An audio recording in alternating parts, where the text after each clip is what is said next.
Welcome to 3-Act Structure Explained, where we prove that every movie is secretly the same movie. This time, we're looking at The Parent Trap. Ready, go. Act 1. Two girls come to the same summer camp. Hallie is a typical rough-around-the-edges American kid. Annie is a posh, upper-class British kid. They meet and realize they have the same face. They get to know each other and find out how this happened. They're twins separated at birth. Their parents got divorced when they were babies, and each parent took one twin. They get to be good friends at camp, and they don't want to be separated again. So, in the inciting incident, they come up with a plan. They're gonna swap places and go home to each other's parent and find a way to lure them back together. You want to know what Dad is like, right? Right. And I'm dying to know Mom. I think we should switch places. You could say they're setting a trap for their parents. Oh, that's why they call it that. Act 2 starts with the prep phase of the plan. Hallie and Annie train each other to impersonate each other, which isn't easy because their personalities and upbringing are so different. By the end of camp, though, they've got it down. So far, things are going well. But there's an obvious flaw in the plan that neither of them notices. Their parents must have divorced for a reason. Even if they get their parents to reunite somehow, there's no guarantee that they'll fall in love again. Sooner or later, they'll have to unswitch us. And when they do, they'll have to meet again, face to face. After all these years. They do the switch and go back to each other's homes. Both of them are overwhelmed by meeting their other parent. There was something missing their whole lives, and now they've found it. What's the matter? I cut myself shaving? No, it's just seeing you for the first time. I mean, you know, in so long. But in the midpoint, Annie finds out that the mission to get their family back together is going to be way harder than they thought. Their dad found a new girlfriend, Meredith, while they were away, and they're getting married. Annie overhears her plan to send Hallie away to boarding school after the wedding. First change I make is to send that two-faced little brat off to boarding school in Timbuktu.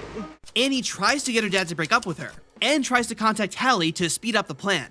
But Hallie likes it in London, and isn't ready to leave yet. Hallie, you've got to get back here to help me. Annie, I can't. I want more time with Mom. Annie keeps on calling until she accidentally blows Hallie's cover. Their mom finds out. She tells Hallie that she can't get remarried to their dad, but she realizes that it was wrong to separate the twins, and they plan to fly to California to establish joint custody of both kids.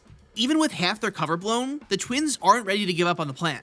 They arrange for both their parents to visit the same hotel, but in the all is lost moment, their mom sees their dad there and figures out what they're doing. She sits down with both twins and has a heart-to-heart about how you can't force two people together. Nick Parker and I have absolutely nothing in common. And I want the two of you to explain to your father that I am here for one purpose, and one purpose only. And that is to switch the two of you back. And also, I mean, there's the teensy tiny matter of the dad being engaged to somebody else. The twins recreate the night their parents met, and they reminisce together, but in the end, they decide not to get back together. But the twins have one last trick up their sleeves. They dress identically and refuse to tell anyone which is which, to force everyone to stay in California for their dad's annual camping trip. They torture Meredith with prank after prank until she loses her cool and reveals to their dad just how horrible she is. The day we get married is the day I ship those brats off to Switzerland. Get the picture? It's me or them. Them. He dumps her, and then when Annie and her mom go back to London, they find Hallie and their dad already there, with the dad deciding that he does want to get back together after all.